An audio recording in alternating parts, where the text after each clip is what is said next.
Yeah, we do. We got former Padres catcher Nick Hundley, now special assistant to the GM of the Texas Rangers, one of the probably the most talked about teams in the offseason, the Texas Rangers making moves. How are you, man? Great. Good to see you guys again. Good to have you again. Ben is under the false impression that you're this really nice, quiet guy. And I said, oh, no. No. Get him between the lines and managing a ball club. It's a different story. We played against you guys yesterday. We lost, of course, because that's what we do. We are literally the team to beat. We are the best at losing. We're the best at losing here at Fantasy Camp. But, Nick, watching you out there yesterday, I'm sitting there going, why are you in the front office now? Why aren't you down on the field doing instructs and coaching and bench coaching? What's the story there? The front office side has been awesome. I've really, really enjoyed learning. Being on field for my whole career. Yeah. It's great to get a different perspective, see all the moving parts, what goes in on. Thankfully with the Rangers and CY and our ownership, they give us a lot of latitude. We have the opportunity to talk about every single player in the league. You get to sign players like Jacob deGrom, the best pitcher in the world. It's amazing. We can go and talk about everybody. So it's a really, really cool experience. But at the same time, it's fun to get out there and talk trash to you guys. Yeah, it was. You did talk a lot of trash yesterday. You and I had a conversation off air about CY. Chris Young, of course, former Padres pitcher. And I'll say it, man, one of the probably the top 3 smartest guys in the game of baseball. He's just a smart guy. He's a presence. We said it years ago on our show. Wouldn't surprise us if CY is running the league, running the entire thing someday.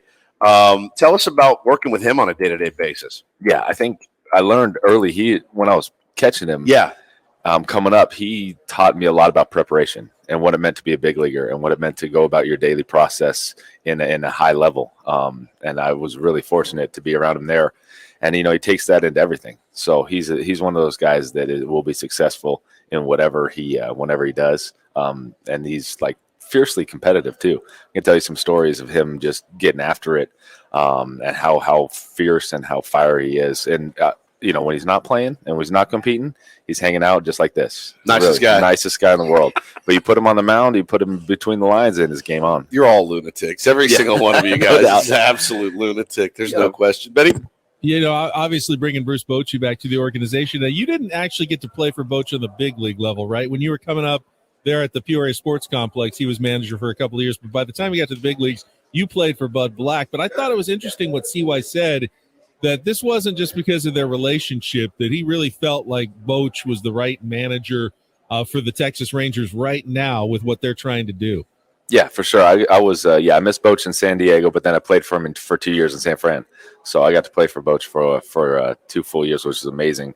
And I think CY cast a really good vision for Boch and then delivered on it. We went out and talked to, and we hired Mike Maddox as well, unbelievable pitching coach, and those types of people, and then Will Venable as well, bringing those types of people into the organization and building it out, and then delivering on what you say you're going to deliver on.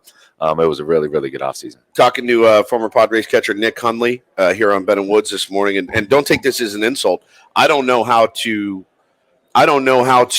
look at the Texas Rangers and what they've done. Obviously, you see there's improvements. Yeah, there's going to be improvements. You look at that division and you look at what Houston's been doing. They're kind of the gold standard. A lot of people talk about the Dodgers and this, that, but when it counts, the Houston Astros have really been the gold standard for the last few years on how they do things. I said it a few weeks ago. If the Rangers went out and won 105 games, it wouldn't surprise me. If they lost, 90 games, it wouldn't surprise me either. I just don't know how to market. What is the feel for you guys in the organization?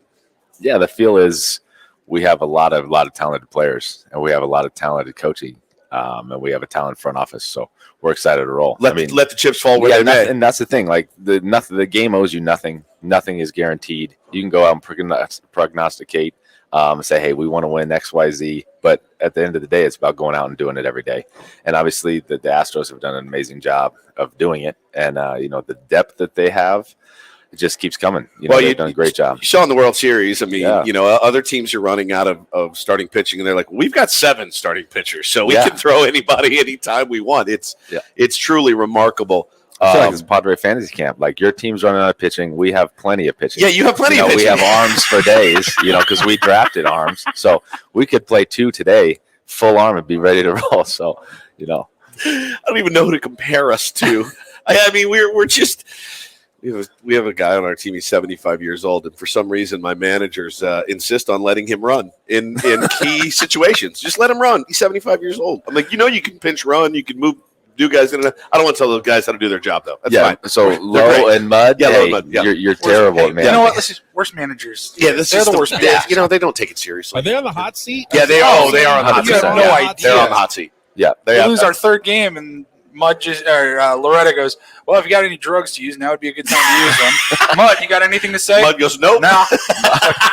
Awesome. Hey, Mud shut it down in the second inning yesterday when we were playing you guys. He really did. We played 7 innings. He did. By the second, he was sleeping over there. Yep, he was. I've had half your team come to ask for a trade to our team. Mud shows up about 2 minutes before first pitch. Yeah, it's probably time for the organization to make a change. Yeah. What do you miss most about playing? The competition.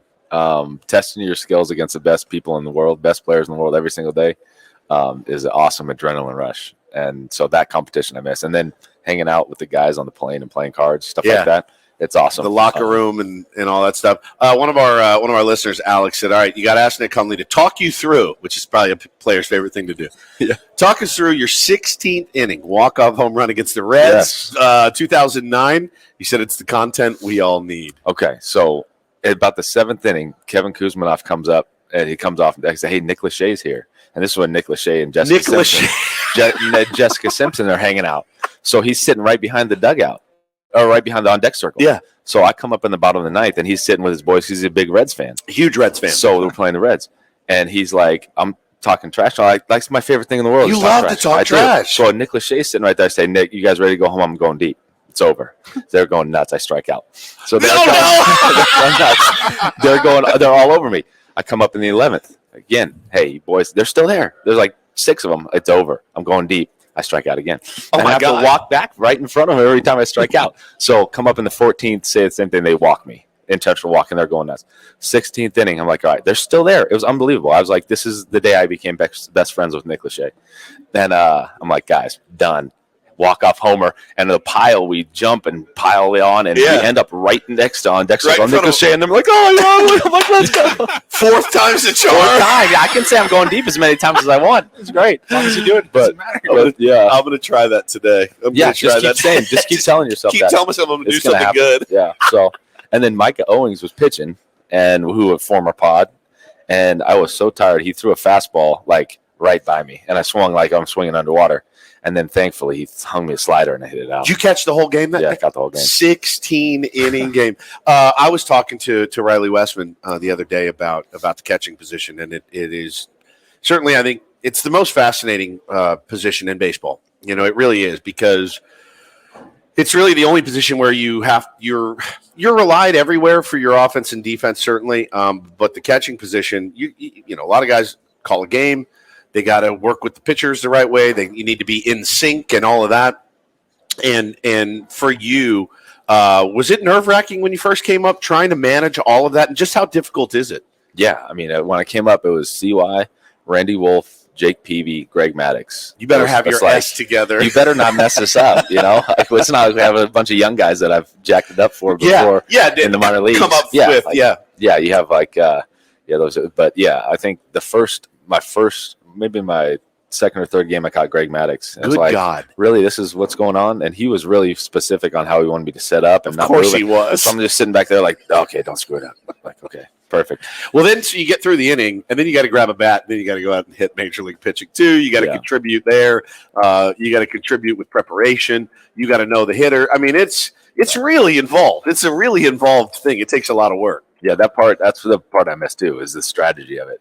Like going in there and figuring out how to get the best hitters. Like trying to get Mike Trout out 4 times today is a monumental task. So figuring out different ways with different guys, and then guess what? You got to play them again the next day. Who's the biggest loon you ever played with? Like pitcher, like the guy where you're like, all right, bro, like you need to dial it in. Like he was just kind of all over the place. It was Heath Bell, wasn't it? The toughest guys, maybe not tough to work with, but just like, you never knew what you were going to get. You know what? One of my favorite guys that would come in was a former pod, Dale Thayer. Dale Thayer. Oh my gosh. He would like chew this military grade chewing gum that was supposed to, like snipers, just supposed to keep you up for like 3 days.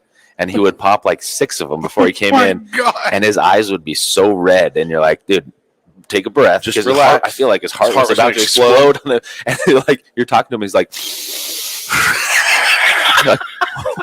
what is going on? Did he have a big hook? Did he have a big hammer slider? Just do like the short righty that just threw gas at the top of his own. That's right. It's so It's funny. like Nick Martinez with his dry shot of energy powder Yeah. that he chews on before the game. I'm telling you. Nick Hundley at Padres Fantasy Camp. I wanted to ask you, Nick, I don't know if you saw the Padres international signing, the catcher Ethan Salas from Venezuela. Yeah. I know you were a second-round draft pick. That gives you at least some, like, okay, the organization's invested something in me. They're going to give me some time. Can you imagine, though, being the guy, the number one 16-year-old prospect, internationally ranked number one as a catcher? Now, we can't expect to see him on the big league level for, several years at the catching position. That's probably a lot of weight to put on your shoulders at the age of 16. Yeah, so I was in the Dominican a couple months ago, like in November, watching our new signings, and it's amazing the level of competition going on down there. We signed a kid from the Bahamas, a big prospect too. So it's fun to see those kids, but at the same time, yeah, you're 16 years old. You don't know what's going to happen and where you're going to be in 5-6 years. So it's an amazing crapshoot for sure.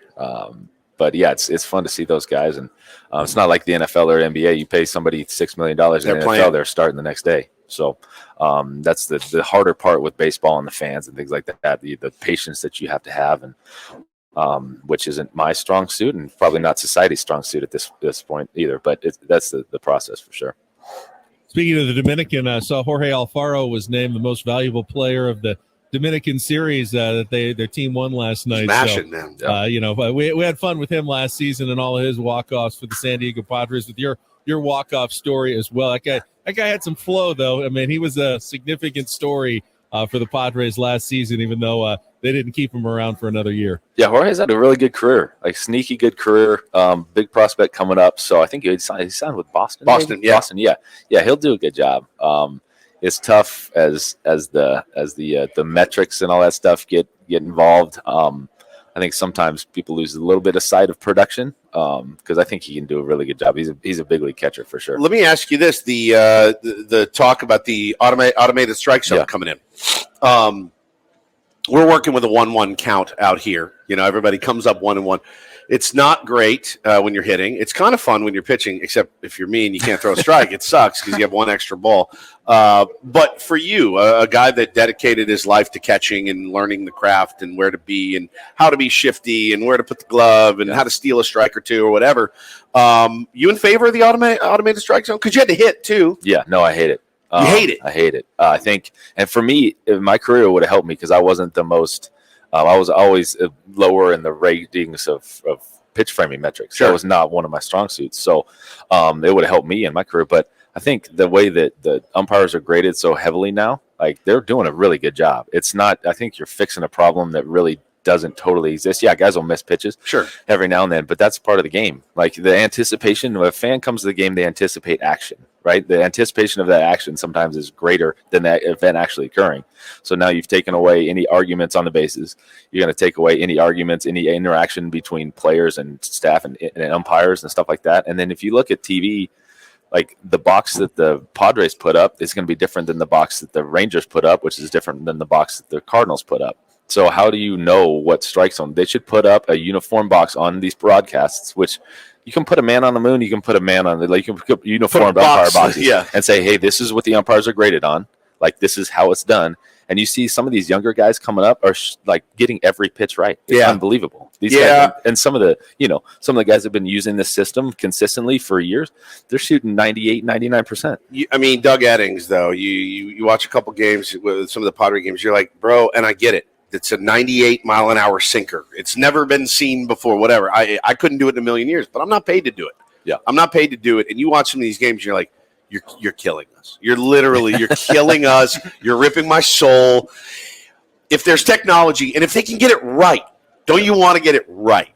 And now you're the front office. Like, don't you want to get it right? Do you think? And do you think they can? Do you think there's a way to get every call right? No, I don't think there's a. Okay. I mean, maybe. If you, we haven't seen it yet. Yeah, exactly. And I think it's going to be hard. And I think people think, oh, it's going to help the offense. I think it's going to go the other way. I think it'll help the pitching too. Yeah, because you throw these top corner pitches Yes. that don't get called, Yes. that nobody can hit. Yep. And all of a sudden, And the spinners that catch a corner. I have to swing at that. I got to swing at that. That's a strike. Yeah. So, there'll be a learning curve. There'll be an adjustment period. And guys are so good and athletic and able to adjust. They'll figure it out. But I don't like it. Well, man, this is an awesome interview. I appreciate you letting us ruin your image of a nice guy and all that. I love that Nick Lachey story, though. That was fantastic. That was fantastic. Don't believe the hype. The headline today is Nick Hundley, not a nice guy. All right. Other one. Hey, also, Nick, if you're out there listening, I'm still waiting for your call. This is like 15 years later, but I'll still be best friends with you. Anytime. We appreciate you, man, very much. Thanks so much. Nick Hundley on our Premier Chevrolet at Carlsbad fan hotline. Save money the right way with Premier Chevrolet at Carlsbad. Visit them today in the Carlsbad Auto Mall. Chevrolet, find new roads.